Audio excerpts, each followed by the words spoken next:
بسم اللہ الرحمن الرحیم۔ السلام علیکم۔ آج ہم بات کریں گے حضرت سعد بن ابی وقاص کے بارے میں۔ سعد بن ابی وقاص رضی اللہ عنہ فاتح ایران کا تعلق قریش کے قبیلہ بنو زہرہ سے تھا، جو محمد صلی اللہ علیہ وآلہ وسلم کے ننہالی خاندان ہے، اس لیے آپ رشتے میں حضور کے ماموزاد بھائی تھے۔ حمزہ بن عبد المطلب کی والدہ آپ کی سگی پھوپھی تھی اور ہجرت مدینہ سے 30 برس پہلے پیدا ہوئے۔ نزول وحی کے 7ویں روز ابوبکر صدیق رضی اللہ عنہ کے ترغیب دلانے پر مشرف با اسلام ہوئے اور عمر بھر حضرت محمد صلی اللہ علیہ وآلہ وسلم کے محافظ خصوصی کے فرائض انجام دیے۔ آپ کی کنیت ابو اسحاق ہے اور خاندان قریش کے ایک بہت ہی نامور شخص ہیں جو مکہ مکرمہ کے رہنے والے ہیں۔ یہ ان خوش نصیبوں میں سے ایک ہیں جن کو نبی اکرم صلی اللہ علیہ وآلہ وسلم نے جنت کی بشارت دی۔ یہ ابتدائی اسلام ہی سے، جبکہ ابھی ان کی عمر 17 برس کی تھی، دامن اسلام میں آ گئے اور حضور صلی اللہ علیہ وآلہ وسلم کے ساتھ ساتھ تمام موقعوں میں حاضر رہے۔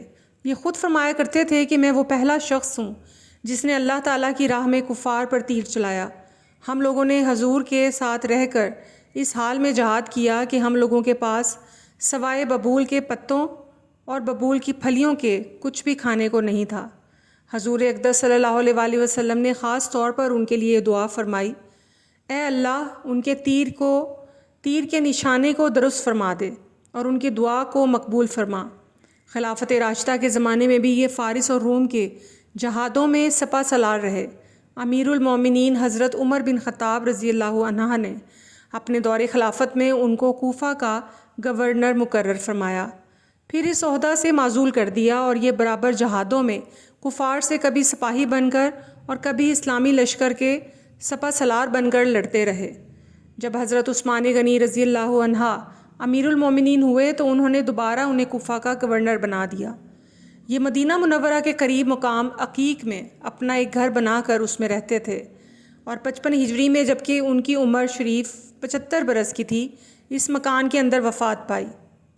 آپ نے وفات سے پہلے یہ وصیت فرمائی تھی کہ میرے کفن میں میرا اون کا وہ پرانا جبہ ضرور پہنایا جائے جس کو پہن کر میں نے جنگ بدر میں کفار سے جہاد کیا تھا۔